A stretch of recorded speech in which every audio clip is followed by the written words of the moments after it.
Greetings to all melanated people all around the world. It's really a joy.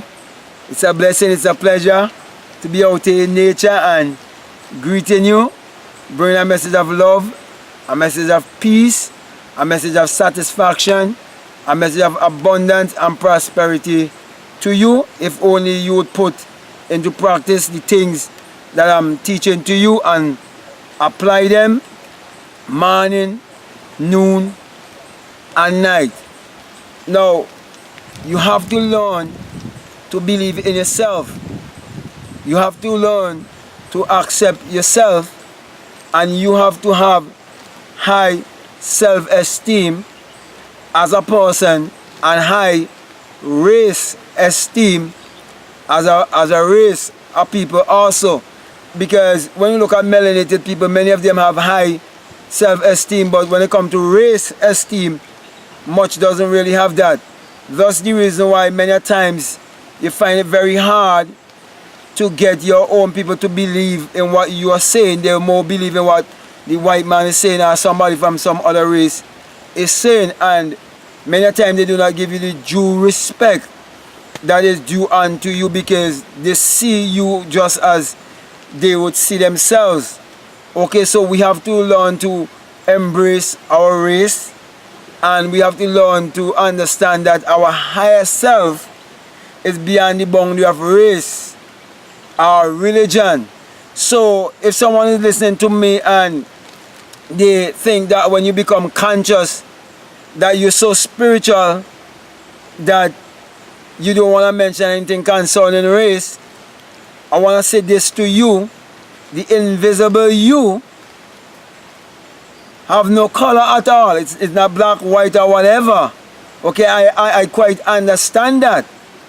But we have to be realistic as a people and to understand what was done to a race of people based on the color of their skin and what they have been blessed with concerning the melanin that they have been blessed with. So with that being said, my brother and my sister, I want to speak to you concerning the inner man and the outer man, because many people have been so chopped and bound in the outer man because of what been fed to them in the matrix, and they get tied down to the outer man or the physical man and end up living in the lower state, the lowest states of consciousness. And the lowest state is the physical state, where you live just like an animal, where you just live based on the five senses, and all you can do is eat, sleep, and shit. And you're just existing. And you're just a feeder upon the face of the earth, just feeding yourself with the physical things of the world and never coming to the spiritual or psychological things that will lift you higher. Now, speaking about the outer man and the inner man, we all, when we've been born from our mother's womb, we've been expressed into the world of the physical. So each and everyone can see us. But when you've been expressed into the world of spirit, the world of the spiritual, or the world of the source, where you come back to source, it's only you alone can tell of that birth. It's only you alone can tell of that experience. That's the reason why, my brother and my sisters, I always say this to you, that the Bible addresses the human mind and must be interpreted psychologically. It is not literal, neither is it secular history. The Bible has been written symbolically, and the Bible is parabolic in nature. Okay? So, what I'm trying to say to you is that your greatest teacher will always be experience. And I'm teaching you how to experience the inner man. And the only how you can experience the inner man, you have to accept that the inner man is your own human imagination, which is the creator, which is the invisible one, the one who we refer to as the man of intuition.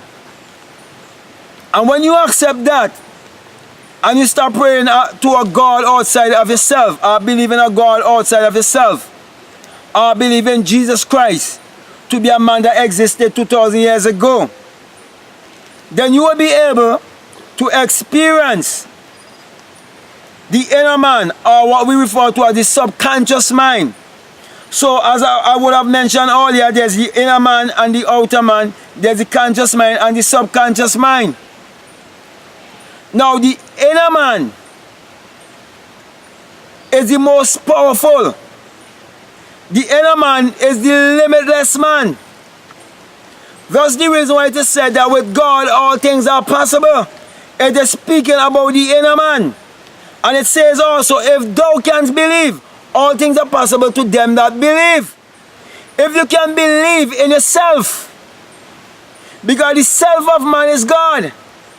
The self of man is the inner man. The self of man is the invisible man. And there is no limitation to the self of man, which is the invisible man, the man of imagination.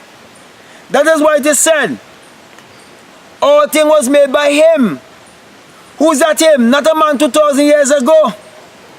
It is speaking about your own human imagination. And without him, there isn't anything made that was made. Without the human imagination, there isn't anything made that was made. It had to first be a thought. It had to first be an idea. So, my brother and my sisters, in the physical man, which is the outer man, we can see, we can taste, we can hear, we can feel, we can smell. Now, you can do all of that with the inner man. For example, you can look at this and you can close your eyes and still see it. So everything that you see on the outside basically is within, because it is the expression of thoughts.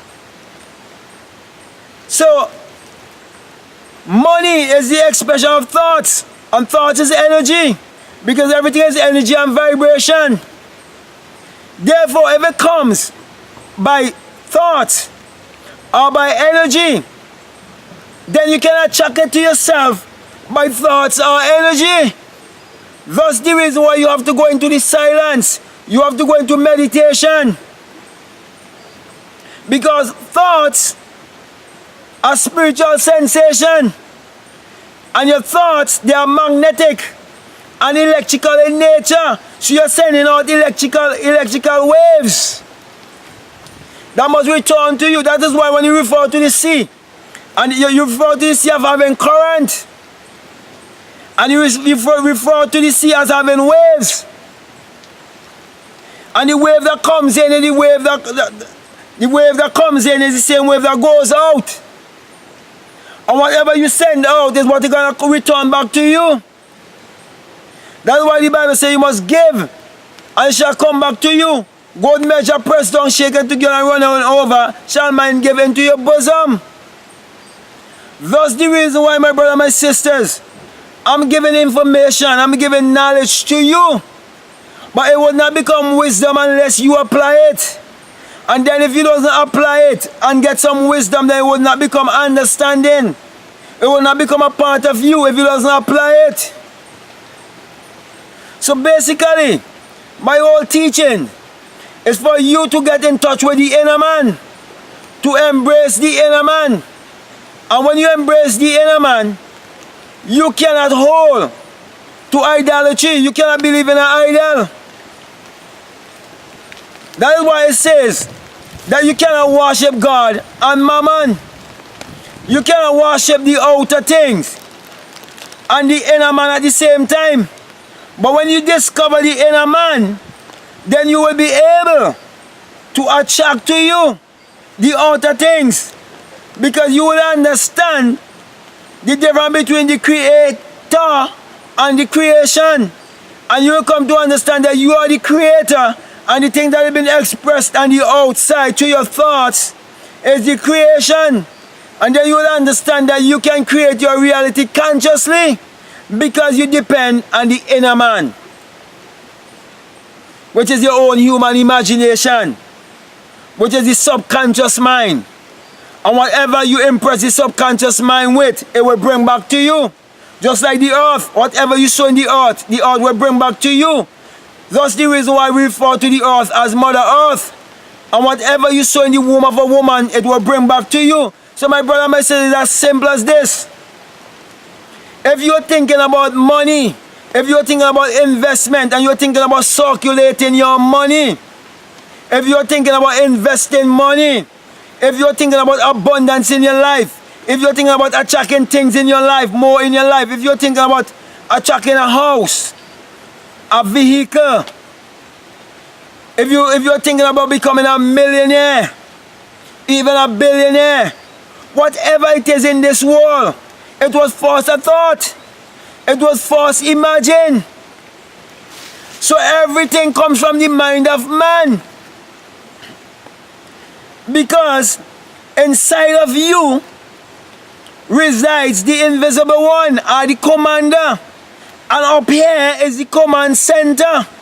And the commander is in the command center, but the commander is invisible. So you have to get in touch with the invisible you. And in order to get in touch with the invisible you have to come into a place of meditation. You have to calm the mind. You have to close your eyes, which is closing the door. And you have to get within. You have to start to look within. You have to see things through your mind's eye. You have to get in touch with the Father who is within you in the secret place. That's Matthew 6:6. And you have to let your request be made known. And see the things that already happen in your life. Go to the end, because the end is your beginning and the beginning is your end. See it already happen. And learn to get into the feeling, the emotion, the feeling in which you would feel. Have it been done in your life? Because everything has already been finished. Don't think it will be. Know that it is now. Always live in the now. Always speak in the I am. I have. And whenever you seek, always seek for it with integrity, because it can come anyhow. But seek for it with integrity. So my brother, my sisters, get in touch with the inner man. Embrace the inner man. Trust the inner man. Believe in the inner man. And I'm saying to you, there's no limitation to your health, your wealth, and your wisdom if you will only look to self. If you will only believe in yourself. If you will only believe in the God in you. If you will only put trust in the invisible one that is in you, which is your own human imagination, which we always refer to as the intuition. That's the reason why Psalm 4:4 admonish you to commune with your own heart upon your bed and be still. Get into the stillness. Get into the silence. Get into the inner man. And many times, my brother and my sister, when you close your eyes and you look within, go beyond the orange color that you will find in your forehead and go into the blue flame. You see a blue flame within you and move with it. Sometimes you come into the depth of a subconscious mind, or what they will call an out-of-body experience. Don't be afraid. Let your request be made known, and you will understand the secret of Aladdin and the magic lamp. You will understand how to operate your magical self. And you will understand your abundant self. You will understand the secret of Solomon. And you will understand who you are, your true identity, your true divinity. I can go on and on, but my brother, my sisters, I want to come to a close here. I want to give you this sign of Matthew 6:22, where it says, if I be single, your whole body will be full of light. Also, I'm encouraging you to support my ebooks, and the links are always there below for you to check them out. And remember this, that just as how the sun which shine each and every day, and without the sun there is no life. Same thing with the imagination. Without your own human imagination, there isn't anything made that was made, and everything that the sun shines upon, it brings forth in abundance. And when you believe that the sun parallels the human imagination, and that the human imagination is God in man, the multiplier, and you walk with that principle, knowing that you as a melanated one, we are the people of the sun, and the closest people to the sun, and you recognize and realize how blessed you are, and you believe it and affirm it and walk in it, my friend, you prove everything that I'm saying here. It is the truth. So with that being said, my brother and my sister, I want to say peace, love you, I'm out.